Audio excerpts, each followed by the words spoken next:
नमस्कार, मी अंजली तुमचं शॉर्ट व्हिडिओमध्ये खूप खूप स्वागत करते. तर इथे मी झाले होते माऊ आणि माऊ झाली होती आई. जेव्हा माऊ आजारी पडते तेव्हा आई काय काय करते, इथे छान हे क्यूट मुवमेंट आहे ना मी कॅप्चर करून घेतले. माऊ माझ्याशी खेळत होती, त्यानंतर तिला झोपवलं. उठल्यानंतर तिने मस्त नाश्ता वगैरे केला आणि आम्ही निघालो बाहेर जाण्यासाठी. तिथे छान असे स्टॉल्स लागलेले राखीचे, गोकुळाष्टमी आले म्हणून कृष्णाचे असे कपडे किंवा साड्या दागिने सगळे स्टॉल होते ते पाहिले. आणि नंतर मॅडमला भूक लागली आणि तहानसुद्धा लागली, तर म्हटलं चला आता थोडक्यात आवरूया आणि घरी जाऊया. घरी जाताना आम्ही इथे शोधत होतो स्कूटी कुठे राहिली आमची, कुठे लावलेली, फार गर्दी असल्यामुळे.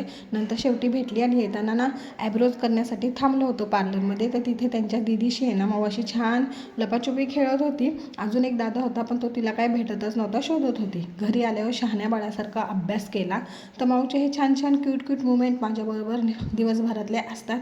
तुम्हाला कसे वाटत असतात नक्की सांगा. आणि मी बाळकृष्णाला घेतलेले छानसे असे वस्त्र आम्ही घातले होते, तर हे कशा वाटतोय नक्की सांगा. भेटूया आणखीन एका व्हिडिओमध्ये.